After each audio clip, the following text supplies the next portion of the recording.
Bienvenidos a este episodio de podcast, Reflexiones sobre la historia y la educación. Hoy abordaremos la importancia de la comprensión histórica en el quehacer educativo y pedagógico.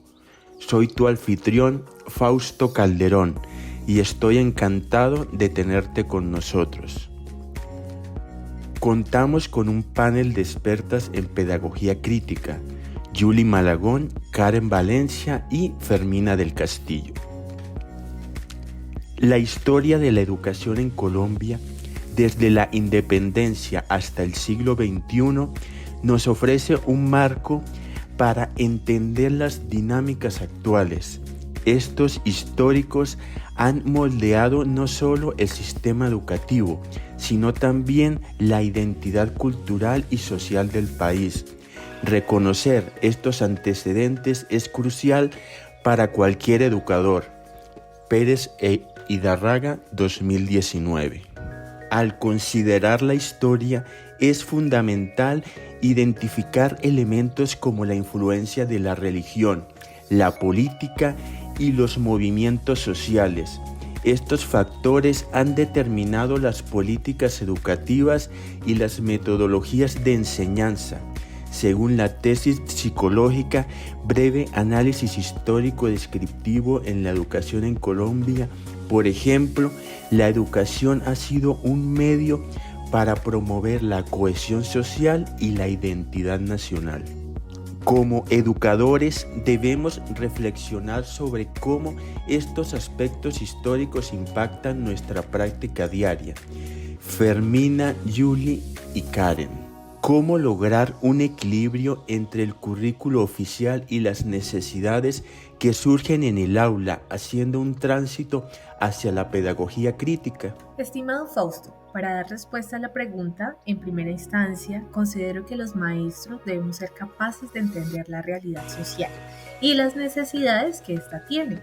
En este sentido, debemos ser competentes y asumir posturas que dejen de lado la educación mecánica, lo cual debe dar paso a la pedagogía crítica y reflexiva. Desde esta perspectiva, debemos influir en el aprendizaje reflexivo, permitiendo al estudiante buscar sentido y coherencia en un tema, promoviendo sus propias ideas. Para que este tránsito entre currículo oficial y pedagogía crítica se dé, los docentes debemos ser gestores y dejar la enseñanza tradicional y convertirla en un proceso innovador. Según Martínez, 2014, la pedagogía crítica es la brújula de todo educador que lucha por un mundo mejor, transformando con amor a la humanidad mediante la conciencia crítica. En conclusión, hay que abrazar una pedagogía liberadora, basada en el diálogo y apartarse de una pedagogía tradicional que supone una transferencia de conocimiento del profesor al alumno. Gracias, Karen, por compartir tus ideas. Ahora me gustaría escuchar a Julie sobre este punto. Fausto, puesto que la pedagogía crítica viene influenciada o desatada por las revoluciones y las guerras que existieron en el mundo, que dieron paso a los cuestionamientos y las transformaciones a nivel político, social, cultural y educativo, han aportado en Latinoamérica desde su teoría crítica los lineamientos para llevar a cabo, desde el análisis, la socialización, la participación y las diferentes formas de expresión, la capacidad para comprender y actuar en el mundo.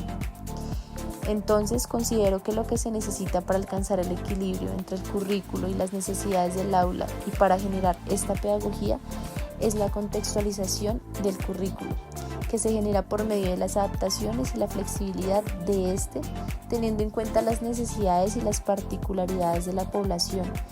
Pero estos ajustes razonables se dan desde la participación de toda la comunidad educativa, articulando todas las áreas del conocimiento y generando una evaluación cualitativa, formativa y diversificada que le permita a los estudiantes tener la capacidad de cuestionarse y donde se valoren los diferentes estilos de aprendizaje. Hola Fausto, gracias por tu invitación a este espacio.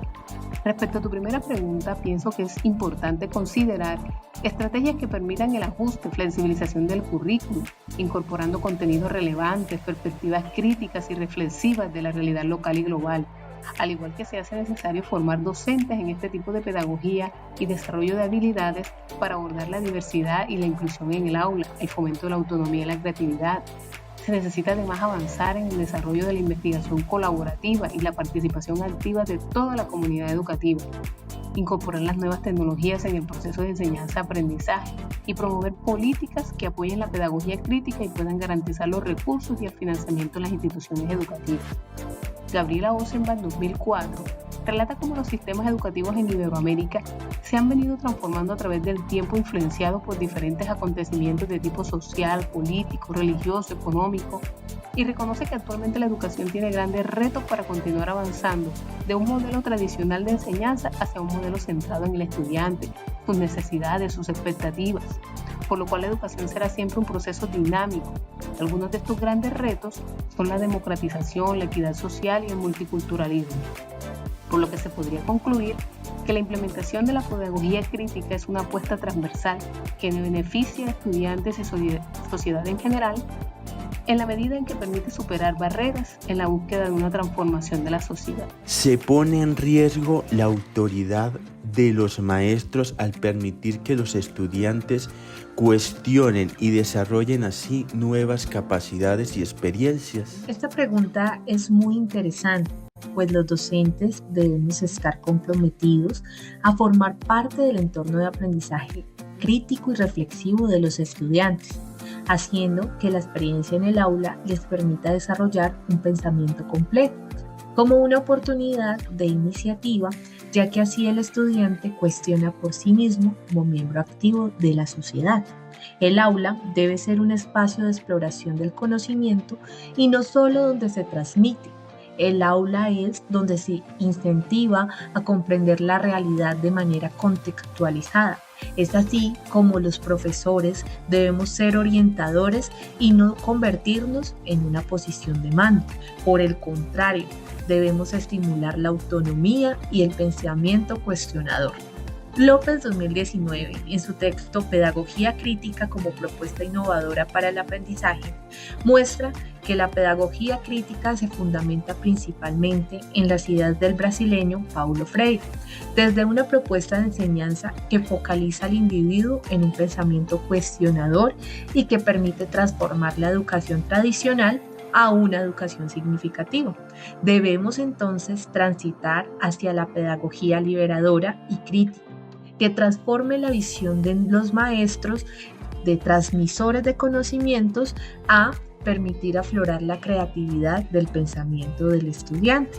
Esto no implica que no se ponga en riesgo nuestra autoridad como maestro, puesto que desde esta mirada la posición del maestro no es impositiva, sino que conlleva a que el ejercicio de enseñanza-aprendizaje se vuelva emancipador y con capacidades para que los estudiantes puedan resolver conflictos de la vida real. Considero, Fausto, que no se pone en riesgo la autoridad del maestro, por el contrario, motiva a los maestros a estar en constante formación para que les permita adaptarse a las necesidades y a los desafíos que presenta el aula en su cotidianidad. Por otro lado, los lleva a la búsqueda de herramientas y estrategias innovadoras acordes al crecimiento y al desarrollo tecnológico, social, cultural y político de su contexto. Además, que esto permitirá generar aprendizaje cooperativo de autonomía en los estudiantes en la medida que se promueva la participación y el desarrollo en conjunto de habilidades para la vida. El maestro se ve más amigable, más participativo, más interactivo y no como el poseedor y dueño absoluto del conocimiento. Por otra parte, como lo expone Maldonado, quien nos muestra la historia de la pedagogía crítica, menciona cómo en Colombia los filósofos Germán Vargas y Guillermo Hoyos, desde la teoría crítica y teniendo en cuenta las reseñas de los aspectos característicos de la teoría, plantean las formas de integración, de la socialización y la participación, que deben ser mediadas, en este caso, por el maestro, y articulada la teoría del arte y de las expresiones estéticas que promueven la expresión comunicativa, posibilitando el pensamiento crítico en los estudiantes. Bueno, Fausto, respecto a tu segunda pregunta, teniendo en cuenta lo expuesto por Gamboa 2011 en su artículo El papel de la teoría crítica en la investigación educativa y cualitativa, donde manifiesta que a través de la teoría crítica se procura formar una conciencia emancipadora donde se debe liberar, criticar e identificar potencial de cambio, y las relaciones de los participantes están influenciadas por un fuerte compromiso por la liberación humana, esto nos daría pie para poder afirmar que no necesariamente se pone en riesgo la autoridad de los maestros al permitir que los estudiantes cuestionen, critiquen nuevas capacidades y experiencias. Este tipo de relación docente-estudiante debe ser horizontal, estableciendo límites claros y normas para el debate y la discusión. Igualmente, el docente debe estar abierto a reconocer que también puede aprender de los estudiantes y ser un modelo a seguir, por lo que se puede concluir que lejos de poner en riesgo la autoridad del docente, al permitir que los estudiantes desarrollen esas nuevas capacidades y experiencias, podría fortalecer dicha autoridad siempre y cuando se establezcan esos límites claros y se mantenga una actitud abierta y respetuosa. En conclusión, la comprensión histórica no es solo un ejercicio académico, sino una herramienta vital para la praxis pedagógica. Te invitamos a seguir explorando estos temas y a integrar esta perspectiva en tu labor educativa.